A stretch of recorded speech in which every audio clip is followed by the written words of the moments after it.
Great. Well, welcome to the benefits of restorative justice for persons harmed. I want to extend a special welcome to our panelists for today. Thank you for coming. Thank all of you who are coming online.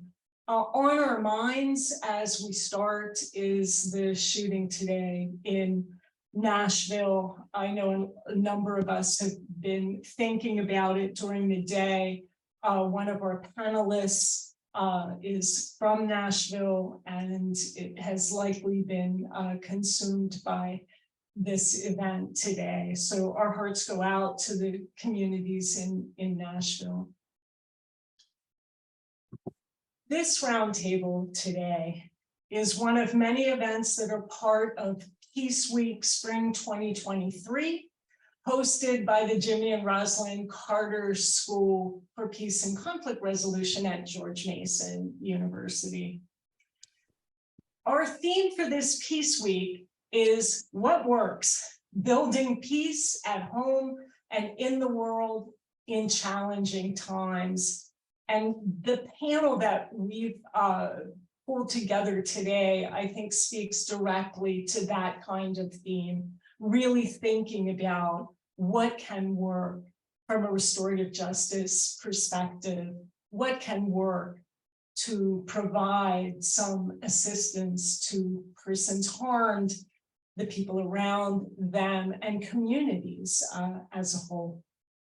I'm Susan Hirsch. I'm a Carter School faculty member, along with Patricia Malden, also Carter School faculty. We co-direct the Transitioning Justice Lab. At the lab, we focus on two major areas: dismantling incarceration and promoting restorative justice and restorative practices. And today's event was developed by the team at the Transitioning Justice Lab in collaboration with Restorative Arlington. I'm so pleased that my co-facilitator today is Kimiko Lighty, Executive Director of Restorative Arlington. For the past 3 years, the Carter School and Restorative Arlington have forged a close partnership focused on mutual support in the effort to expand restorative justice options in Arlington County and Falls Church. It's a rich partnership. It's grounded in restorative values and restorative practices. So I want to turn now to Kimiko, co-facilitator for tonight's event, to say a few words about Restorative Arlington, our event, and also to introduce our distinguished panelists for tonight. Kimiko. Thank you, Susan. On behalf of the Restorative Arlington family, which includes dozens, if not hundreds of community members and stakeholders, I am very grateful to be here and to support this conversation. Restorative Arlington was born in 2020 out of a grassroots desire to bring restorative justice practices to our communities, schools, and criminal legal system. We have worked closely with a broad range of institutional and community-based partners, including our Commonwealth's Attorney, Parissa Dugani-Tafti, our local public schools, and many others, to elevate the voices and priorities of people in our community who have been directly impacted by harm. Out of that collaboration, we created the Heart of Safety Restorative Justice Conferencing Program as a person harmed focused program that provides healing and real justice for victim survivors of crime. We are implementing this program within a broad cross-sector effort to support a culture of peace in our community, and we are very proud to partner with the Transitioning Justice Peace Lab in this work. I am truly honored to count today's panelists as partners and advisors: Danielle Sered, Executive Director of Common Justice; Travis Claybrook, CEO of Rafa Institute; Kempis Gunny Songster, Program Manager at Healing Futures Youth Arts and Self-Empowerment Project; and Ann Seymour, Associate Academic Program Director of the National Mass Violence Victimization Resource Center. The work that Danielle Sered, author of Until We Reckon, has done to promote real solutions to violence and to meet the needs of those harmed serves as a guiding beacon for everything we do at Restorative Arlington. Travis Claybrooks and Rafa Institute have shown us definitively the healing, transformation, and agency that restorative justice diversion offers to people harmed. Travis and his team have been unfailingly generous with their time and advice as we put together the Heart of Safety program and as we continue to build capacity for our program. Rafa's work serves as a gold standard model for the entire field. Tempest Gunny Songster manages Healing Futures, our sibling program in Philadelphia. He embodies what it means not just to do restorative justice, but to be restorative. To be restorative in our program development, our partnerships, and in the way we support all of our participants and honor their genius. Ann Seymour has been an outspoken advocate for crime victims and survivors' rights for 4 decades. We could not be more grateful for her training, technical assistance, and facilitation support to strengthen victims' rights and services in the Heart of Safety program, the broader work of Restorative Arlington, and around the country. Now, I've barely scratched the surface of what makes each of our panelists amazing contributors to the field, beloved partners, and respected colleagues. So please check out their full bios. I think Leo just dropped it in the chat. Thank you, Leo. They're each committed leaders who we are very grateful to have with us here today. Thank you all for being here, and thank you for everything that you do. I'll pass back to Susan to get us started.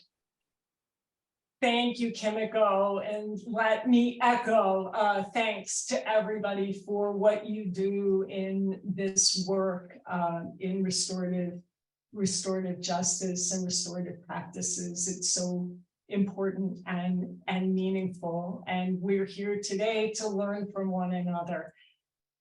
We're about to start, but here's our agenda. We will hear first from Danielle Sered, who sent us a recording. She wanted so much to be with us tonight, and another very pressing event made it such that she was not able to. But we have some beautiful words from her to start us off in just a moment. And then we'll hear from Travis Claybrooks, Gunny, and Anne. We have a slight concern, and in that order for about 10 to 12 minutes each. And after that, we'll give panelists a couple of minutes to crosstalk a little bit, to collect their thoughts and maybe make some connections across their presentations. And then we'll turn to audience Q&A. So in preparation for that, please feel free to put questions in the chat. We'll take a look at those and pull some up, perhaps call out for people to ask their questions, but please do use the chat for your questions. Thanks again, everybody, for coming, and thanks to the panelists for being here. And let me ask Hamda to please cue Danielle's video. Thanks. Good evening. My name is Danielle Sered, and I have the privilege of serving as the Executive Director of Common Justice. I'm so sorry I couldn't be with you in person this evening, but I'm thrilled to be able to join you this way, and even more thrilled that you have ahead of you conversations with some of my most beloved colleagues and teachers in this field, Ghani, Travis, and Anne, who I've had the privilege of walking with in this work for so many years now. I come to this work in many ways as a survivor of serious violence, as someone who's survived rape, who's lost loved ones to murder, experienced other forms of harm, and who found in the criminal justice response to that almost nothing of what I and other survivors needed. No opportunity to ask why, No opportunity to say to the people who harmed us, how dare you? Did you know how it affected me, how it affected my loved ones? Why did you do it? Was it because of who I was, where I was, what I was doing? Was it a real gun? What if I had fought back? What if I hadn't fought back? All the things that we want to know to help form the coherent narratives that all the psychological literature teaches us is what will help us move through our pain and be released from the trauma that otherwise binds us to it. We want power. We know at the end of the day, trauma distills down to powerlessness. So the opposite of trauma isn't health. The opposite of trauma is power. And the best way I've been able to describe this is that as survivors, we will feel so lost, so deep that we would wring out our bones if we could to be free of the parts of it stored in the marrow there. And we will feel fear so all-consuming that we, even in the arms of the people we trust the most in our own homes, we will be unable to sleep. And when exhaustion finally takes us, we will wake from that sleep with nightmares over and over again. And we will feel rage so all-consuming, it renders us unrecognizable even to ourselves. But at the end of the day, we survivors are pragmatic. And there are two things we cannot stand. We cannot stand the idea of going through it again. And we cannot stand the idea of anyone else going through what we went through. And so when we are faced with options for responding to the harm we experience, we choose the option that we think will prevent the thing that we cannot stand. At Common Justice in New York City, we offer a restorative justice alternative to incarceration and survivor healing services for serious violent crimes, crimes like stabbings, shootings, and gunpoint robberies. And 90% of the survivors to whom we offer this say yes, 90%.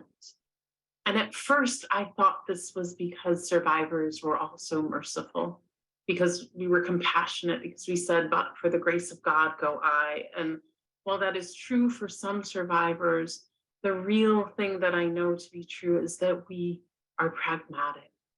Survivors choose restorative justice over incarceration because so many survivors live in neighborhoods where incarceration is common, and they have paid the price of its failure with their enduring pain. No nation in human history has locked up more of our own people than the United States does. If incarceration produced safety, we would be the safest nation ever to have existed. It simply does not.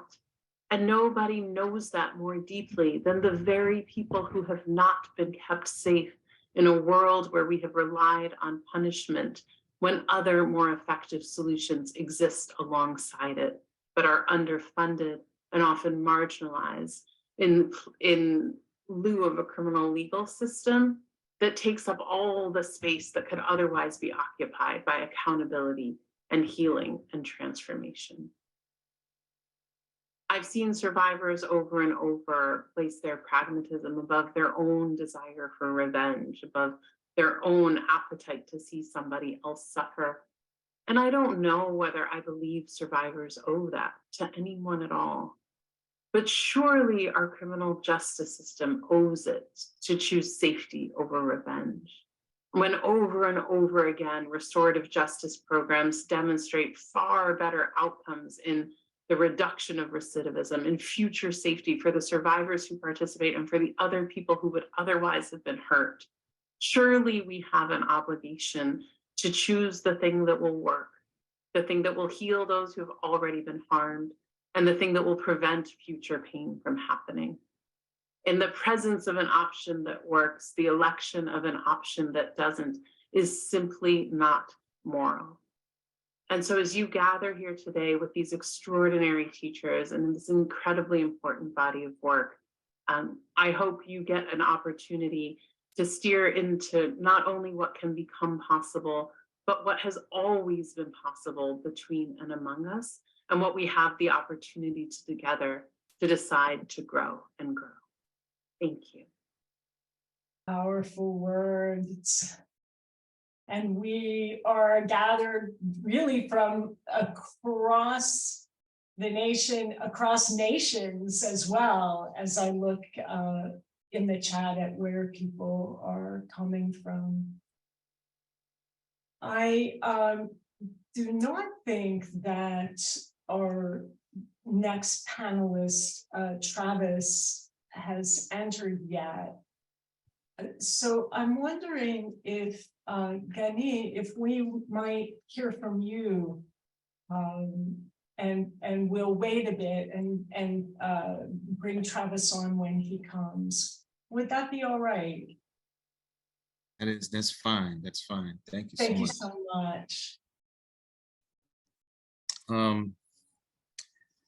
Boundless gratitude to everyone here tonight. You know, it's I consider myself incredibly blessed to be a part of, to be in a space, even a virtual space, a two-dimensional space like this, you know, of beautiful souls here, you know, today, looking for answers, you know, looking to find a way out of the vicious cycle that we're in, you know, the cycle of violence and victimization and neglect, you know, a cycle of crime and punishment and crime and punishment and crime and punishment ad infinitum. You know, cycles we seem to have been trapped in now for generations. You know we can find the answers though, and we know we can find a way out of these vicious cycles. However, you know, we'll find the answers and find a way only with each other, you know, only from each other. All right. And so I'm very hopeful about tonight. I often am concerned when I have to go after Daniel Sered, but I'm happy that y'all chose to let Daniel give that very grounding and centering statement. You know what I'm saying? To set the tone for tonight. I probably would begin the way she did by offering the perspective that she came from as a survivor of harm. I come from the perspective of someone who caused harm. Definitely not as an expert on anything, but as someone who caused harm as a young kid, and did many years in prison, 30 years, from the age of 15 to 45 because of that harm. And that is here only as a grace with you because of US Supreme Court rulings that said that it's unconstitutional to sentence children to life without parole, but is on lifetime parole. And so, you know, it's with a deep, deep sense of appreciation that I'm with you here today talking about this serious issue.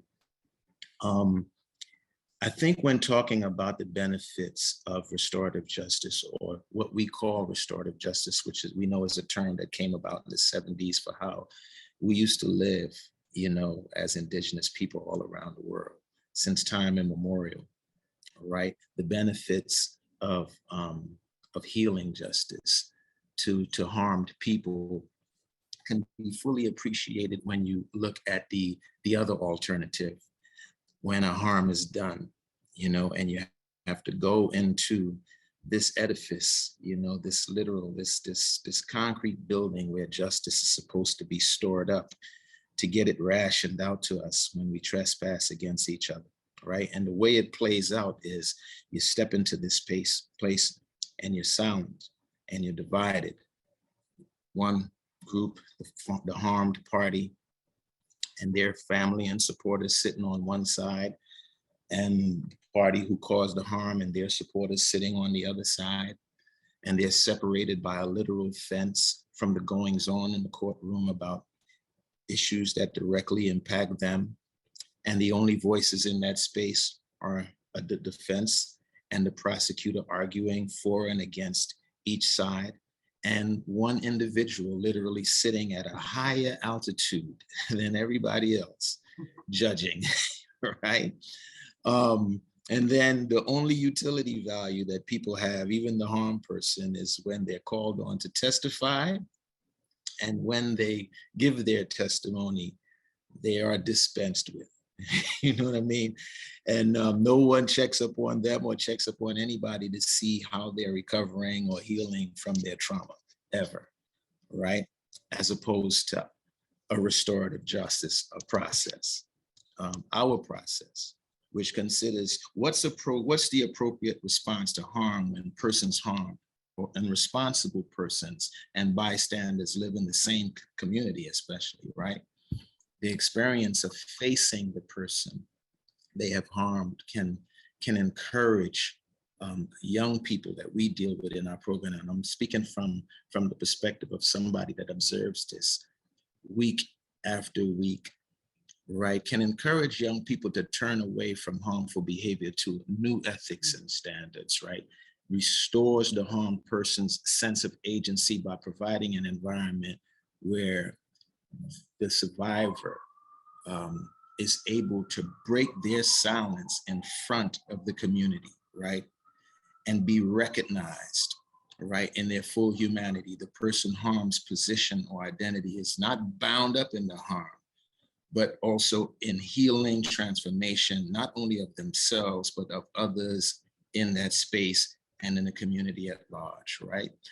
When a survivor can narrate or share their traumatic memory or their memory of the harm or their recollection of a harmful experience in front of the community this way, they begin to take crucial steps in reconstructing themselves, I've seen, and transcend the passivity of victimhood and the criminal legal system seeks to define them as, or define them by, and confine them to, right? They find the courageous voice to construct meaning from their experience of harm through the experience of sharing, the sharing part, right, of our RCC or Restorative Community Conference. We've witnessed, you know, persons harmed making their wounds known to the community and to the person who might have caused their harm, and identifying the person who harmed them to their face, right? And they witness their testimonies help them both assert and restore their sense of agency. We've witnessed them get their hand on the steering wheel of their healing and determine or what their healing is going to look like, and not have it be told to them what they need, but express what they need, right? We also witness the shame and the secrecy that tends to grow on both sides of harm. Responsible youths and family members of responsible parties carry the burden of shame and secrecy in their communities, right? And so do the survivors, because a lot of survivors, you know, they're looked at as in the communities, especially if they go to court, as if they are trying to get somebody locked up. You know what I'm saying? And so, you know, we see this all the time, how violence is a great divider of families and communities, right? And in our movement, you know, the movement to end death by incarceration in the city, we have a segment of the community, those who are harmed, who are looked at as they're championing harsher sentences. And those who might have lost a loved one to violence, or lost a loved one to prison for committing violence, or who are family members of someone who caused harm, might join an abolitionist or social justice group. And they're both on each separate sides in opposite camps, looking at each other as the opposition when we're all from the same communities. We shop at the same grocery stores. We're on the same block. You know what I'm saying? We walk by each other every day. But now we're forced into this forced dichotomy where you have to make a choice between whether you want to see an end to violence or you want to see an end to mass human caging. And it's a forced dichotomy. We all want to see an end to violence, and we all want to see an end to mass human caging, right? And with restorative justice, persons who've experienced harm could reclaim their position and their identity, and, you know, against, you know, social justice issues and against a mass human caging. We had in one case, a young lady who was attacked on a train station by 5 youth. You know, when we sat with her, she said, look, you know, I was more distraught when I went to the lineup and I saw that my assailants were children, more than I was distraught about the injuries they inflicted on me. And I'm glad that a program like this exists, because I really want an outcome that won't be detrimental to their growth and development. But when she came faced with those young people and she told them that she let them have it by saying, look, I would be lying if I didn't say to you two young men, looking at you here now with your mothers with you, that I'm not pissed off that your mothers who look like hardworking women, God-fearing women, don't know what their young men are out there doing to other mothers, right? She told them that.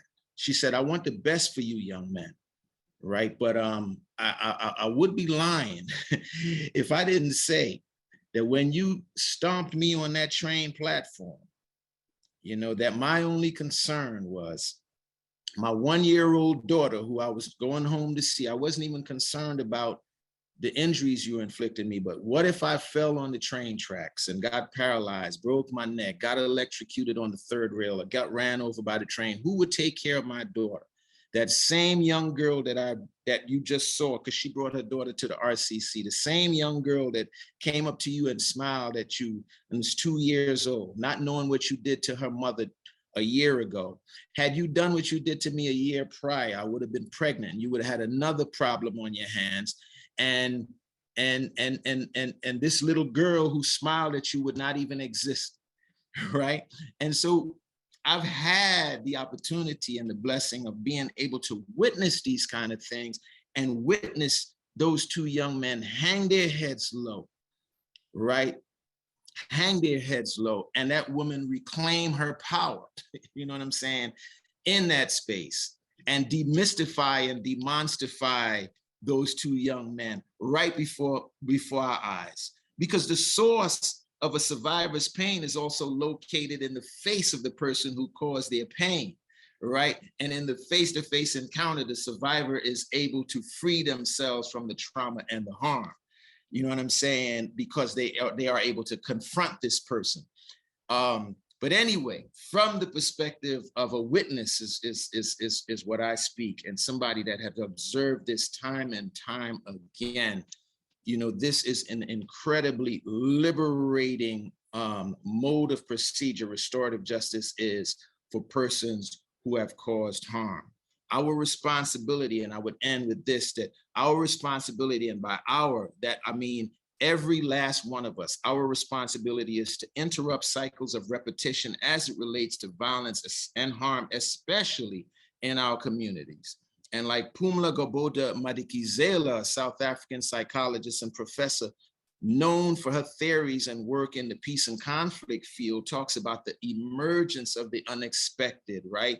That takes place in encounters between survivors and responsible youth, right? The person harmed is invited to a space where they can create new relational experience, not just with the person who harmed them, but with the community members, their support system, which reconstitutes the memory of the harm as a positive narrative for the person harmed. And so we, at the end, it's magical. That's the only thing I could say is it's magical what happens in these spaces when a person harmed is able to face the person who harmed them.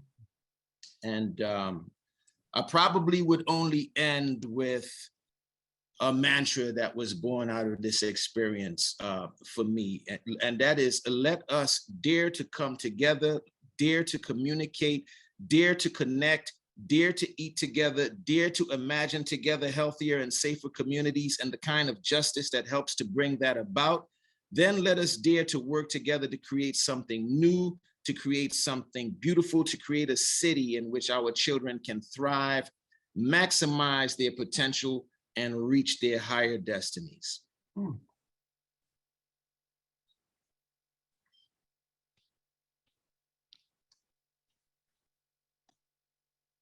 Amen to that. Oh, wonderful images from what you've shared with us, Gani. Many thanks. Witnessing people harmed getting their hands on the steering wheel of their healing. That is so powerful. Thank you.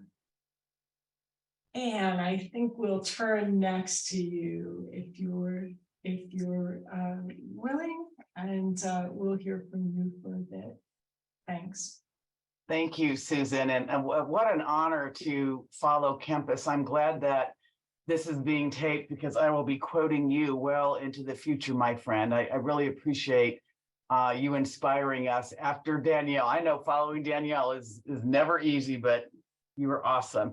I want to say to everyone, I'm so grateful to be here. My colleagues and I at the National Mass Violence Center did spend a good bit of today, like up until 5 o'clock, responding to the mass shooting in Nashville at the Covenant School. And I could do a whole webinar just on the needs of an impacted school and community. That's for a different time, but to be here with you all today, I'm a little bit emotional, and to be with my restorative justice family, I consider that a real blessing. Kimiko in her introduction said that I was an outspoken advocate for the rights and services of crime victims. And I did start in May 40 years ago. So I'm kind of a Mima of the field. And I'm going to just give you a brief sense of my personal history to give you a framework of restorative justice for me. I started out in 1984. And across the 1980s, I was one of those victim survivor advocates who wanted longer sentences. I wanted them to build more prisons. I actually went out and, broke ground for a prison in Texas. I was all over the country, really trying to change the criminal justice system in a way that I thought was positive. And I'll tell you why. It's because victims were treated very poorly, if they were treated at all. They were unserved, they were underserved, they were misserved and disserved. And they were seen, I feel, primarily by many folks in the justice system, criminal justice and juvenile justice. Their value was as a witness to crime, which is really important, but it's not the most important thing. And that's what I've learned over the years. So I spent 10 years kind of stewing and being pretty pissed off. And then a game-changing thing happened in my life in 1996. And I want to give an Annie shout out to Sherry Watson from Walpole, New Hampshire is on this call today.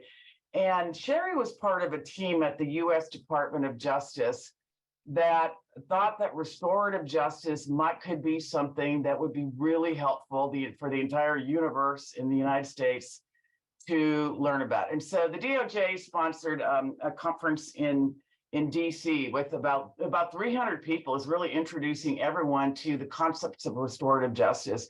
And I remember, as was traditional back then, this was 30 years ago, the survivors and the advocates all sat in a little table in the very back of the room and kind of clung to each other. And I realized as the day went on that the survivors were really having not positive reactions to the way survivors were being described. And I remember at the end of the conference, just feeling a little bit frustrated, hopeful, because I was like, this restorative justice stuff is interesting. And then I realized that we had to have a better understanding of the impact of crime on survivors. And so I was really lucky because the DOJ folks asked me to get involved in what became, we call it the Restorative Justice World Tour. But the DOJ funded 5 regional conferences to attend, which they paid for. And back then they had like food and fancy stuff and everything. You had to have a partnership between the criminal and juvenile justice system and community-based organizations and victim advocates. So your team had to represent kind of what restorative justice is all about. And we traveled around the country and developed some really good foundational resource materials. And being part of that, I think a lot of people who attended the world tour said it was a game changer. And I know it was for me. I changed instantly.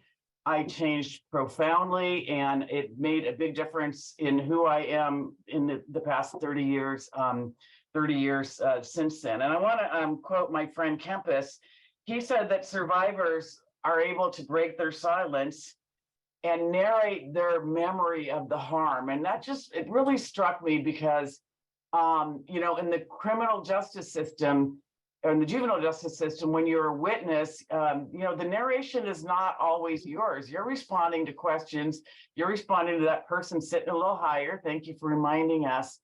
And your narration is not always coming from your heart. And that is what is most important. And I will say, since the day I became a victim advocate in 1984, the power of the personal story has been a driving force for me personally and for my field. And restorative justice just uplifts the power of the personal story of survivors in a way that is really amazing. And the other thing that it does is that it really finds a role for the crime victim and survivor and their family, the person who causes harm and their family. And I'm going to say equally important, there's a role for the community in restorative justice. And when we talk about everyone being concerned about violence, I mean, today was just the worst example for me. Nobody likes violence. Can we all agree on that? I mean, it's a common factor. And the community, I live in DC, my community is so interested and committed to violence reduction, not just waiting for violence to occur, but doing really creative things, partnering with those who work with survivors, those who work with people who cause harm, and our robust, fabulous DC proud community to really tackle these broader issues. So what I want to do is share with you briefly and also give reference to my great colleague, Dr. Sandra Pavelka from Florida Gulf Coast University. A couple of years ago, we wrote an article for Corrections Today that for us became our framework for restorative justice and sort of survivor-centered principles. And there's 6 principles I want to share briefly with you, and we can make them available to folks afterwards. It's actually more than print. It's a long article with research stats and everything, but I'm just going to roll with some principles right now. The first one to me is most important, and that is crime is personal. When I started as a victim advocate, we focused on the stranger danger crimes, which are prevalent, but the research shows us that most people who cause harm are known to their victims. We know that most sexual assault, most all domestic violence occurs among people who know each other. And so we have to recognize the personal nature of crime and delinquency, and also the personal approach that restorative justice can offer to everyone who is involved. Not impersonal, like the justice system can often feel to all the parties involved, but personal. We care about you. We want to hear about you. We want to hear from you. The second one is that restorative justice has to be survivor-centered and trauma-informed. And I'm going to give you a super quick, tiny bit of research on what we know about trauma, because we say trauma-informed all the time. Here's what I know about victim trauma. If you are a victim of a crime, survivor of a crime, the things that are going to affect your level of trauma, and research shows this, is have you been a crime victim or survivor before? Do you have any mental health challenges in your life that really play a significant factor?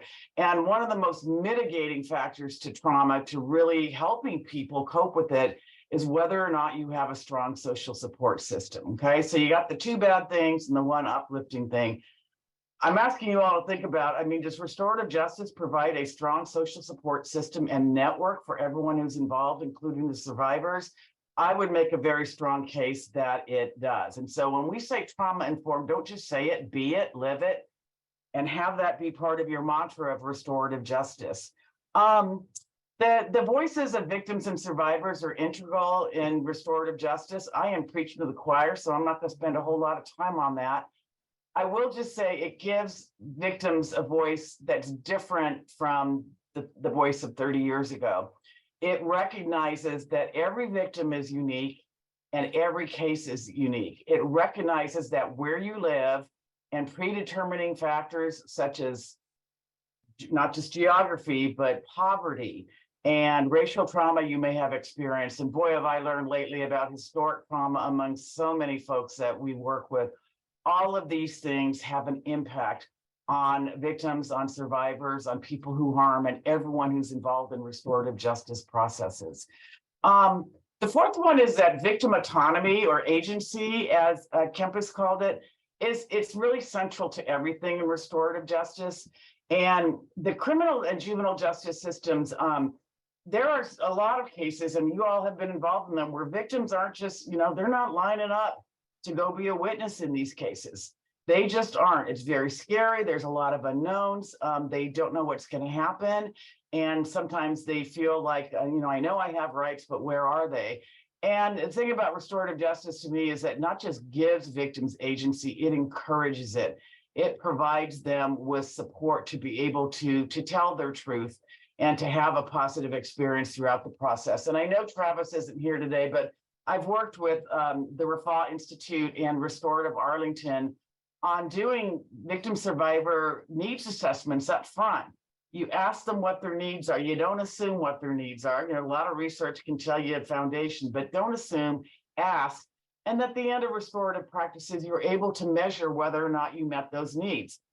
It's a little bit of compassion followed by a little bit of science, being able to see if you were able to meet victims' needs. And that to me is a real positive thing.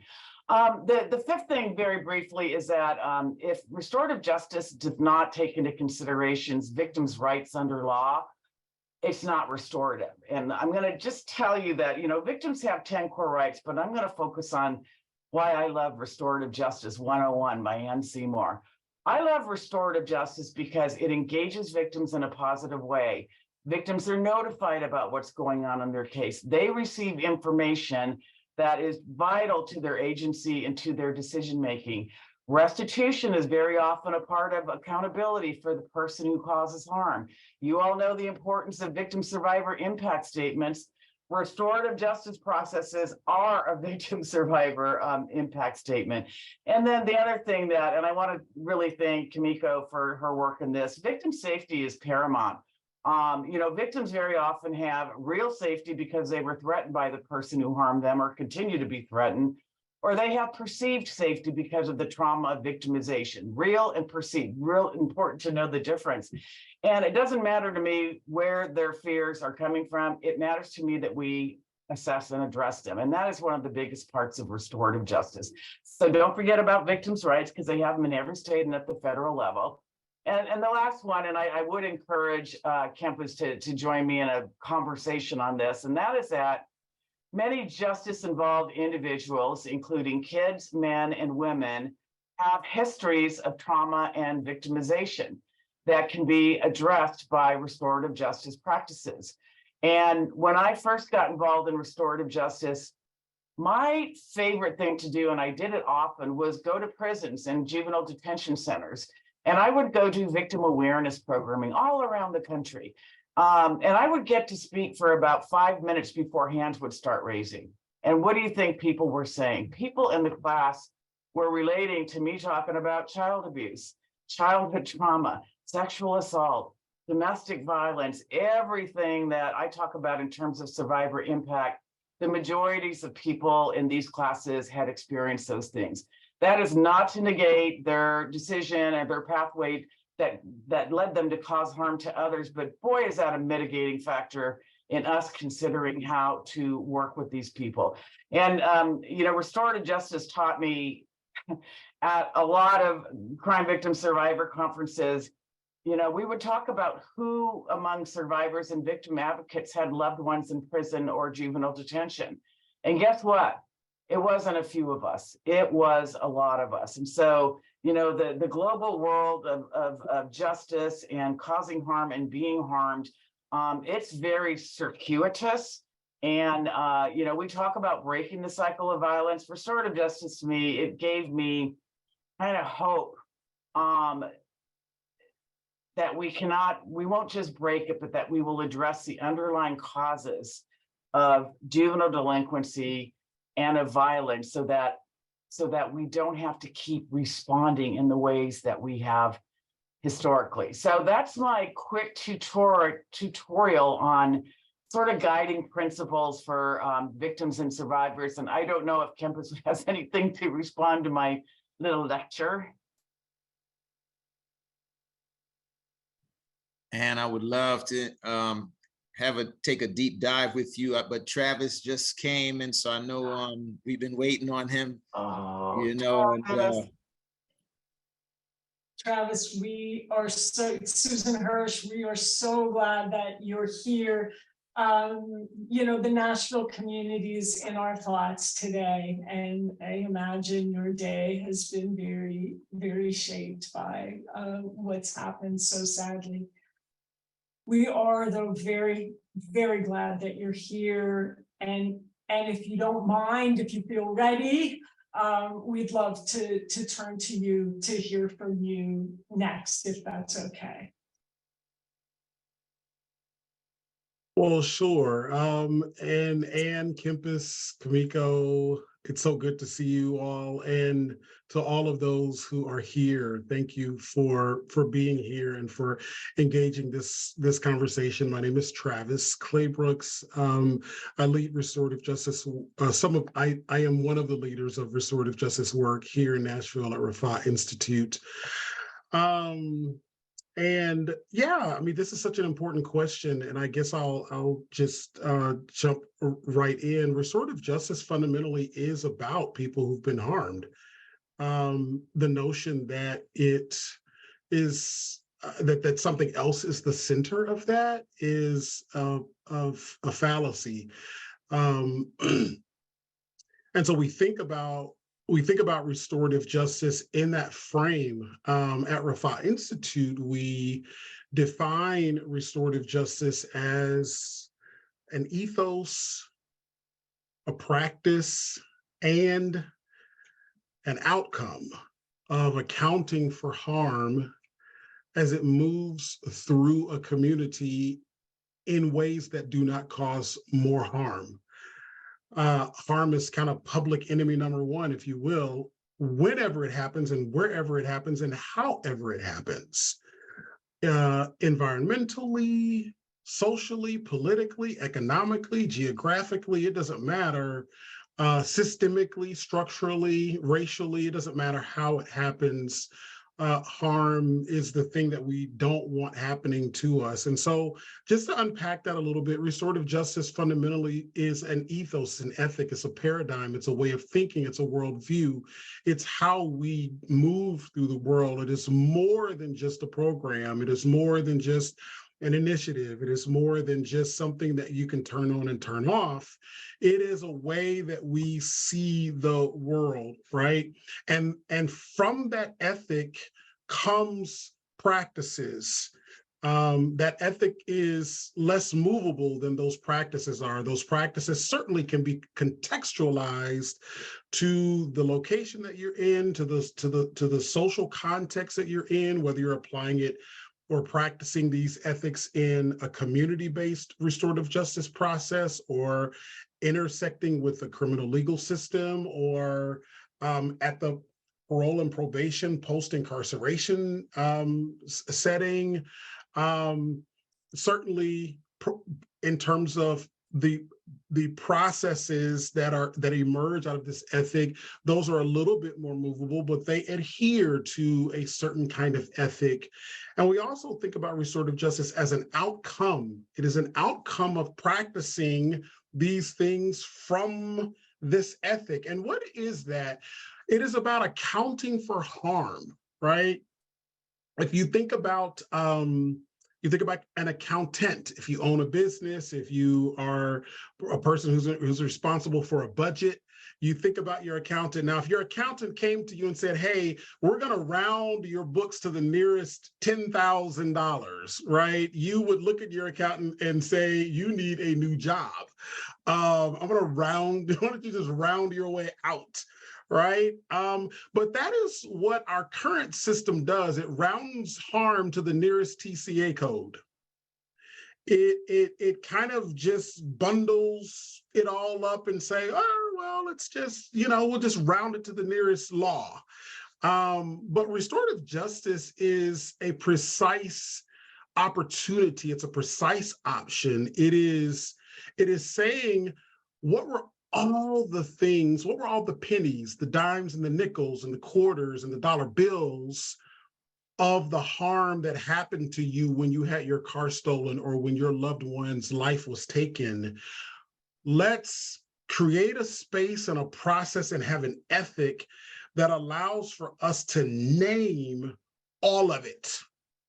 Like you want your accountant to name every penny that came in and every penny that went out, where it went, who it came from, who it went to. You want to name everything. Restorative justice processes hold an ethic that gives space for people who have been harmed to name all of it. If I was sexually assaulted, let me name all the parts and pieces of the harm that happened to me psychologically, psycho-emotionally, spiritually, socially, physically. Let me name everything, and then allow me to create a space where all of those harms can be addressed according to how I need for it to be addressed. And I get to decide how to do that. And by the way, when a crime happens, when a harm happens, there are always at least two harms that happen. If a car is stolen or someone was robbed at gunpoint, there's another robbery that automatically happens, and it was the robbery of my autonomy. You took from me the choice to move through the world without being robbed or without having my car stolen. One of the things that restorative justice instantly restores, practices instantly restores, is autonomy.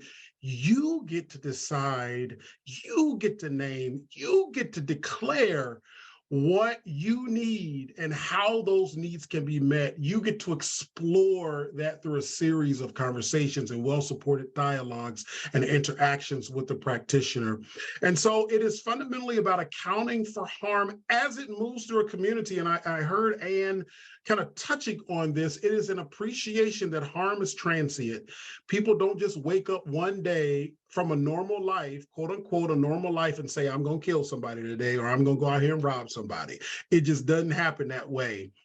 Harm has been transmitted, and it passes through people from one person to the next. You've heard it said that hurt people hurt people. People who have caused harm, have come from a place of unaccounted for harm. Generally speaking, that does not excuse, it simply helps us to explain a bit more. And restorative justice processes ought to address that. Both the harm to the person who has been harmed directly in the case, if you're getting a case from a court system, but it also should be a process that accounts for the harm that has precipitated this moment. Why should we do that? Because one of the things that people who have been harmed by crime, especially violence, want more than anything is for it to never happen to them again. And the second thing that they want is for it to never happen to anybody else again.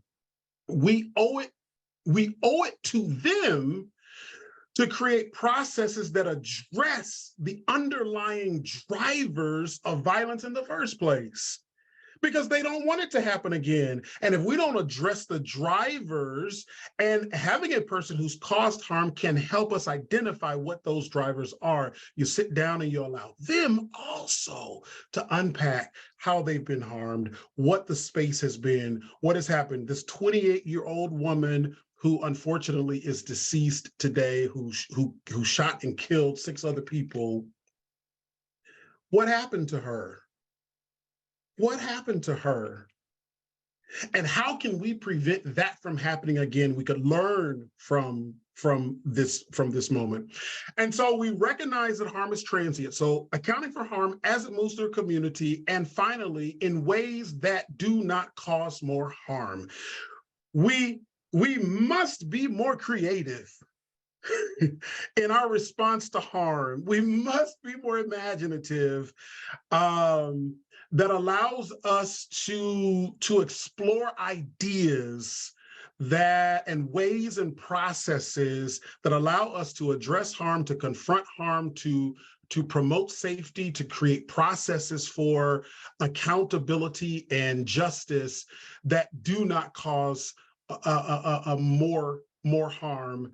as Danielle Surratt says so often, and she may have said it in her video, if arrest and prosecution and incarceration made us safer, we'd be the safest nation in human history, because the United States has tried this. We have more data on that than we have anything. And so we want to do this in ways that do not cause more harm. If we are able to do those things, restorative justice processes can work, and we've seen it in everything from home burglaries to homicides and cases that we have processed here in Nashville. People who have been harmed by crime have options and opportunities, as Ann Seymour likes to say. Restorative justice is a way to create that. It's a formal process and an ethic that allows us to do that. It gives us permission to do that. It gives us a space, time, and opportunity to do that. When that can happen, people who have been harmed have a lot to gain from that. Thank you.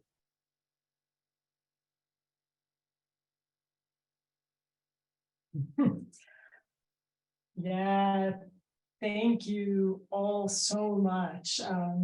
Really, really powerful words. We're getting wonderful snippets underlined through the chat, as well as some questions that are starting to come in.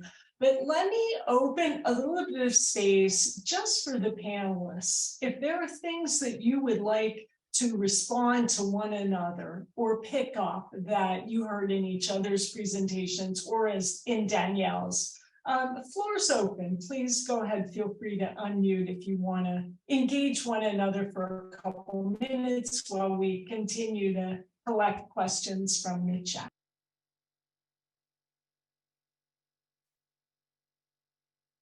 Thank you, Brother Travis. And, you know, as always, man, very, very, very powerful and evocative. I'd like to touch on this piece about accountability real quick to just to clear some things up. And this is something that that Daniel Surratt lifts up to in Until We Reckon.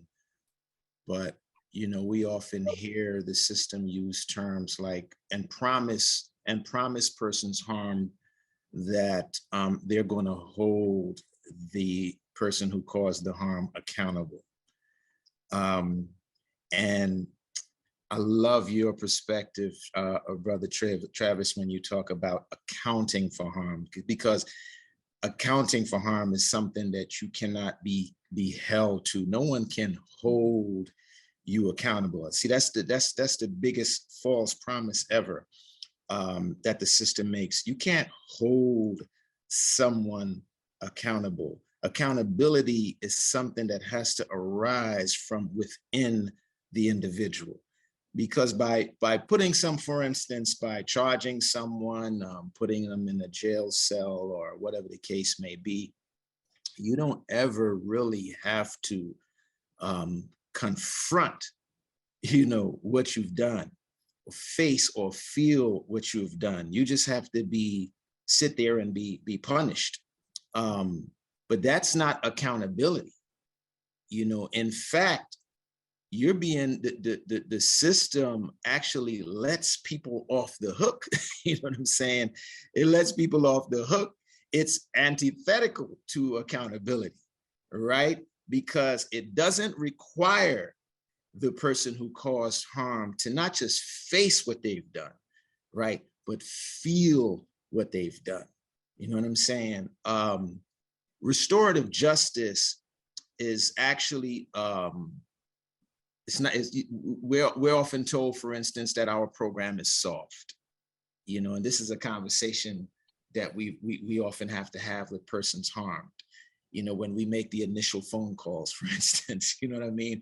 And we're asked, how is this program seems like it's letting young people go softly. All they have to do is apologize, you know what I'm saying? And then they get off scot-free, right? And we often have to encourage people or invite people to take a deep dive into what accountability really is and how hard and intense that is. You know, as grown people, it's hard for us to apologize. We got family members, you know, just keeping it real. We got family members we ain't apologized to in years over some petty stuff. You know what I mean? We know how hard it is to apologize. For young people, you know, especially, it's intense exploring accountability. You know, facing your inner demons, facing whatever it is that drove you to hurt somebody or violate or harm someone, which is something that the system never requires that you do. This all the system do is throw you away, you know, and it lets you off the hook. And our program, you know, restorative justice program, what Rafa does, what they do out there in Alameda County and Contra Costa and Long Beach and in Durham, North Carolina, and with Common Justice, we're inviting people to put in the hard work, you know. And Arlington. And Arlington, yes, yes. Salutes to you, Kimiko, and the Arlington family. That's right. Let's spread this model. Let's spread this model, you know, and push back against that falsehood that somehow throwing people in a cell or charging them is holding them accountable. You can't hold someone accountable. The person has to, from within themselves, account. They have to exercise their own agency and want to get their hands on making things right and repair the harm. And I want to second my brothers, because I love everything you're saying. And Kempis, you said that restorative justice is magical. I really believe that. It was a game changer for me. And Travis said, I love you so much. It's an ethos, a practice, and an outcome.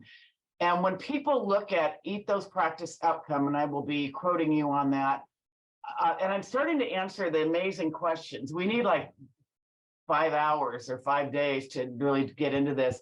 But when we're talking about how do you get kind of rigid systems, if I may use that word, to understand restorative justice, the work that I've done with Restorative Arlington and in Nashville, I mean, there's a couple things that you can find common ground. And I'm going to give you 2 things that I hope people agree with.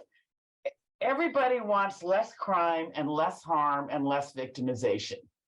I'm pretty sure most people in the world can get on board with that. And I think everyone wants options and opportunities for personal healing. Now, those are 2 pretty basic things. If you can take 2 things and get consensus on that, you can start building restorative justice. And the last thing I want to say, I'll throw it back to my brothers, is that you know, the justice systems have defined what accountability means. And I let that ride me for years. And restorative justice taught me that accountability is intrinsic. And we cannot say what accountability means to a survivor, what being held accountable means to someone who caused harm. We can be part of the process where their conversations, where their social support with the community comes to an agreement on what accountability means. And it's not the system saying this sentence equals accountability, paying these fines equal accountability. Let's move forward and think about self-defining accountability. Yeah, I'll just jump right on this train, going full speed with it. Absolutely. So yeah, absolutely. Accountability. That is the name of the forthcoming book. Accountability. It's 2 words. To be able to account for harm that is caused is not, as Kempis and Ann are really pulling out, it is not normal to the human spirit. You know, countless instances of I didn't do it. It wasn't me. I wasn't there. And I don't care whether we're talking about cookies and cookie jars or cars or lives, right? People naturally recoil from guilt and shame. And there's a question in the chat about that. I'm getting there. we recoil from that. That is not something that we just like, oh yeah, I just want to feel guilt and shame, right? That's not what we do. We run from that. And so accounting for harm is an ability that must be learned and it must be nurtured. And guess what? It happens in community. It does not happen in isolation. The ability, the parts of our brain, the amygdala, the hippocampus, these parts of our brain are stimulated relationally. They are stimulated in relationships. That's how they grow. These places of our brain that feel empathy, that are able to feel remorse, and that are able to tap into those parts of our brain that can sympathize and empathize with the situation, the plight of another. Those things are built in community and in relationship. And by the way, I'm just saying two other things. He's on a work trip. Let me just open the gate for you. Yep. Jenna, I love you. Jenna Cress, I love you. And I have kids too. I got the dog, and yeah, they barking and all this stuff. Okay. All right. So here's the deal. One of the powers, one of the magics of restorative justice is the process. And we at Refi Institute do not demand or mandate or suggest that every restorative justice process include conversations between people who have been harmed and people who have caused harm. If that is what people who have been harmed want to do, then we create the space for that to happen. When that happens, though, if you think about this just logically, when a person causes harm, there is only one person on the planet who knows all that happened when that happened.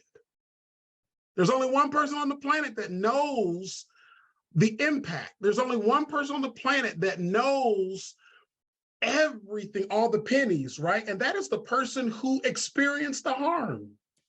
And so for me to account for harm, if I have caused it, at the most, I can imagine, Kimiko, if I harmed you, I can imagine the impact that had on you.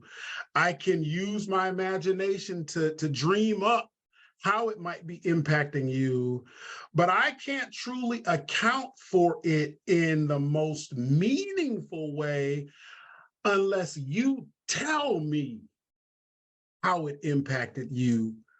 You're the one who knows. And so part of the magic of a restorative justice process, especially when a conference happens, is, man, the person who has been harmed gets to unfold and reveal to the person who has caused the harm all of the beauty of who they are and how that got damaged when the thing happened.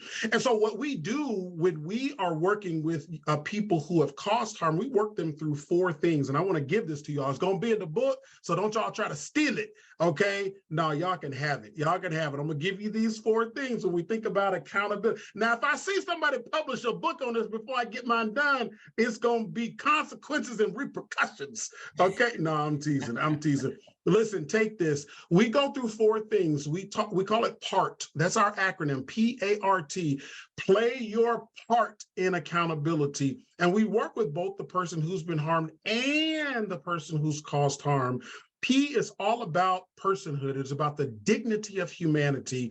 We encourage the person who's caused harm to see and imagine the other person as a human being, as a partner, as a spouse, as a person, that they're more than just a car that was stolen. They're more than just a case. They're a human being. They had a life, they had feelings, they have everything that's about our humanity. And guess what? We do the same thing for the person who's been harmed. Hey, that person who caused you harm, they're more than a monster. They're more, they are a human being, right? A is all about acknowledgement. If you're the person who's caused harm, it is important for you to acknowledge that you did that thing, right? So that's important. If you're the person who's been harmed, I can tell you how many times we hear people, especially on some of the lower level cases like car thefts and home burglaries, things like that. People say, well, I got my stuff back. I got my car back. I'm okay. No, if you've been harmed, it is important. Part of accounting is acknowledging the many ways that you have been hurt. We had a case like that where a gentleman had his car stolen and he said, I'm okay, I got my car back. And so we really pushed him on, but how did this really impact you? And then he started unpacking how his insurance canceled him, how he was freaking out because he went out to get in his car and to go get his daughter from school. He was trying to figure out how in the world am I going to get my daughter from school and where is my car, right? He started losing sleep. He had lived in the neighborhood that he lived in for so long and he had never given second thought about Black kids walking down the street. He came to find out that it was some Black kids responsible for stealing his car. And he was angry that he now was suspicious of the Black kids, the random Black kids that were walking down the street. This is how he was impacted. So it was important for him to acknowledge even the harm that he had experienced. R is all about responsibility for repair. When you have caused harm, part of being part of accounting for it is recognizing that if I broke it, it is my responsibility to fix it, that there is a responsibility for this to be made right to the greatest extent possible. And for the person who's been harmed, recognizing I deserve to be made right. I deserve to have my needs met. I deserve to be responded to rightly and justly. I deserve it, right? And then finally, T is all about transformation. And this is typically the longest part. How did I get here if I'm the person who's caused harm? And what do I need to transform from this moment? How do I transform this story from something that's more than just a moment that I caused harm, but how do I rise and transcend above this and be able to translate this into something positive in my life, right? How do I do that? The same for the person who's been harmed. What does my transformation journey look like? Can I stay forever in this moment of loss? Can I stay forever in this moment of pain? Can I remain forever in this moment? Or how do I transform my life from this moment of deep agony? We had a case of 13-year-old kid got a hold of a car, killed a 78-year-old man. We worked with this family, the surviving wife of 50 years and these adult children. How do I transform this into something meaningful for me? How do I move through my healing journey, right? So T is about transformation. All of those for us are the practical exercises of learning to account, gaining the ability to account. Person, acknowledgement, responsibility for repair, and transformation. Okay, you got that for free. It's coming out in the book. I think I'm gonna make it a two-way book where you read it one way if you're the person who's harmed, and then you flip it upside down and read it the other way if you're the person who's caused the harm. But anyway, that's absolutely accountability.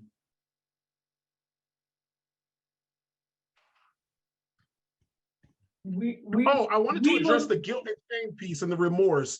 Guilt, shame, remorse. Listen, shame is helpful when it is in community and it happens in the context of people who are supporting and loving a person. Shame is a helpful thing, it's a very useful thing. Shame and isolation do not belong together. When we shame people in isolation, we push them out of community and we shame them from the community, that is devastating. That does nothing good for the brain. It is not transformative. It is not helpful. Incarceration does just that. It compounds shame with isolation. It removes relationship from the process.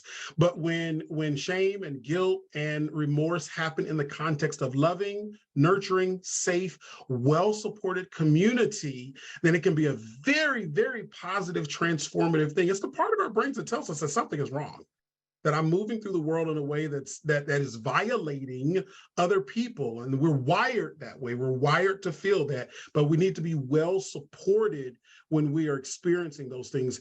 Shame and guilt should never be used as an instrument or a tool. It should never be weaponized. Should never be weaponized, right? A lot to talk about that. That's a whole nother webinar in and of itself. We have a lot of terrific questions in the chat that, given the constraints of time, we are likely to not get to all of them. But let me raise up one from Ashley, and I'll just read it in the interest of time. Ashley asks, how do you help survivors understand the potential benefits of their participation in RJ without making them feel pressured to choose this option, especially when RJ is new in a community? So how have you encountered that issue? And we'll collect up a couple more questions to ask as well. May I answer that? Can you all hear me? Yep, go for it, please. Oh, I'm sorry, I lost the screen. I was trying to find our article to share with everybody, and I do not have my Brady Bunch screen, but I will attempt to answer that question because I can hear you all. I think it's really, really important that you engage crime survivors themselves in helping plan restorative justice practices. And I will tell you from my experience, and again, in a lot of communities across the country, in a lot of juvenile and criminal justice systems, when you have a group advising you that represents the people who are involved in restorative justice, that's survivors, those who cause harm, their families, and representatives of the community and the system, then I think you have the foundation for a good restorative justice program. Now, I made the mistake of escaping from you all to try to find the article that Dr. Sandy Pavelka and I wrote, because I really feel like our guiding principles that we published a couple of years ago are foundational, and it has been used by a lot of organizations who are trying to make a case for restorative justice. So I can't see you all, but I will try to get this to our sponsors so that they can send it to you, maybe perhaps following this webinar. It's a little bit of a read, but it's an important foundation that I think you could find helpful.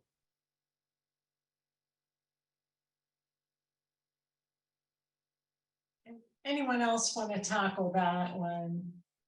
Yeah, we use an acronym called VOICE as we are working with, as we're introducing persons who've been harmed. And I give these acronyms, and they are not linear kinds of things, but they're keystones for us to remind us of the parts that are important. So V is all about validation. So we do a tremendous amount of validation when we first engage the person who's been harmed. It is simply about acknowledging that they have been harmed. And they don't need to explain it, but they can if they want to. But it's about validating where they are, validating their experience, validating their anger, validating their uncertainty, validating their suspicion about this restorative justice thing, validating, that they want to see the person hang who harmed them, validating all of that they're experiencing. O is all about helping them appreciate that they have options. The fact that their case has been referred to us is rooted in the fact that you have options. There's the criminal legal system, there's a restorative justice process. You are not in a box. No DA is going to come to you and force you and say, here's the deal, take it or leave it, right? You have options and opportunities. I is about I need. This is where the facilitator invites the person who's been harmed to begin to explore, what is it that you need? What is it that you want to see? And by the way, this is a multi-session conversation. These things don't happen all in just one compact moment, but it gives them opportunity to explore and to begin to process. This is the first level of processing that the person harmed gets to do with the facilitator, with the RJ facilitator. They begin to explore what they need. And guess what? What they need this week starts to be different from what they need next week, right? And it starts to look a little different from the next week. But as they begin to put language to what it is that they need, a kind of clarity begins to emerge. Then C is all about court. We unpack for them, and this is where thinking about the rights of people, they have a right to understand the court system, the court process, and what that means for them, and what options are available to them there, but we explain to them, here's what you're going to get from the court, here's what you're not going to get from the court, here's what the court process is going to be able to do for you and with you, here's what it may not be able to do with you and for you. And then E is all about empowering or empowerment. I know a lot of people don't like that word, but empowering with the idea of restorative justice. It is the other side of the option. Here is what a restorative justice process can open up to you. Here are the doors that it can open up to you. And then we simply let the person decide what they want to do from there. We never push them or say, you need to do this. We certainly never take a restorative justice case referral from the court as a mandate from the court. It is always simply a referral. If they decide that they want to forego a restorative justice process and pursue the court process, we send it back to court, and we actually go to court with them from that point on. Once we initiate contact with the person who's been harmed, regardless of whether they stay with the RJ process or go through the court process, we follow them through whatever it is that they do after that to support them as much as they want. If they want to do the restorative justice process, we then move forward. So we use that acronym as, a kind of guide for us. And can I just follow up very quickly? So many of the questions in chat relate to restorative justice programming, processes, and policies, my 3 Ps.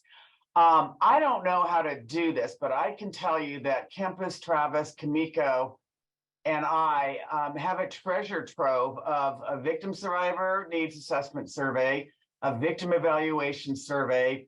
Kimiko mentioned the listening sessions, which were my favorite thing in the world that I did during the pandemic. We have discussion guides for listening sessions of not just victims and survivors, but of victim service organizations and community members. And so I know we have a lot. I don't know how to offer it. Kimiko did put my guiding principles article in the chat, so thank you.